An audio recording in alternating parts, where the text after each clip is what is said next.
you for your love and undying support. Yes! So, bago, welcome sa family. Yeah! Bago-bago sa so parang bagong kulot. Salamat talaga. Thank you, Win. And sobrang cute ng bagong music video ko. Yeah! Bye-bye! Wala pa siyang kasing cute. Promise? Merong may taong katutod si Ting doon. Ay, sorry, pero hindi ko pwede sabihin eh. Pero sobrang sorry. Okay? Thank you. And I love you, youngsters. Yeah, love you too! Ano ba? I just pray that God will just reveal Himself to you. Kung paano niya yung sarili niya sa akin. Yeah. Kasi above everything else, ako, mas desire ko na, ang saya ko na sinusuportahan niyo. Pero kung enjoy niyo, source enjoy niyo ako lang, kasi hindi si God, malulungkot ako.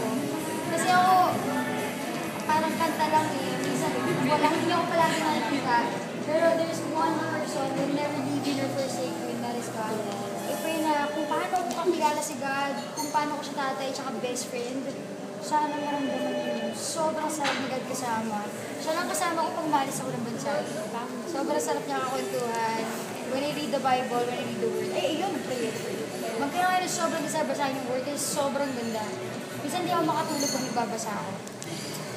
So yun, attend kayo ng life groups kung meron kayong time. Natouch ako sa sulat mo. Tina, thank you. Sobrang thank you. Tasha, sobrang. More than yung support mo. Sa akin, yung finally knowing yung heart ni God para sa mas mga batang youngsters, sobrang touch ako.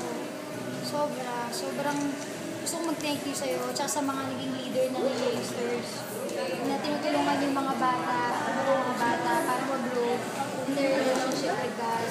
Thank you for spending time sa isa't isa.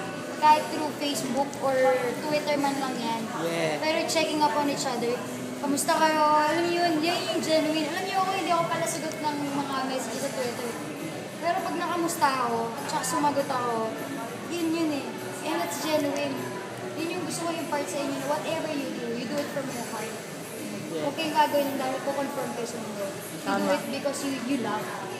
You love people, you love music, you love God. You do things that you do because you love.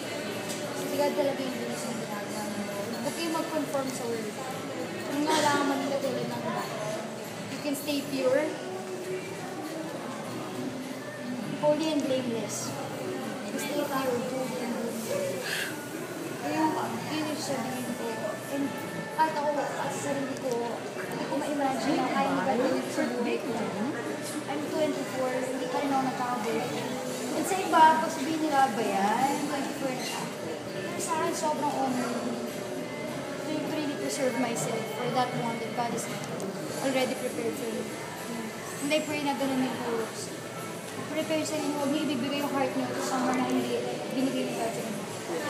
Tama. Kailangan kayo sobrang consumed, tsaka sobrang lost kayo kay God para hanapin ng lalaki si God para makita kayo.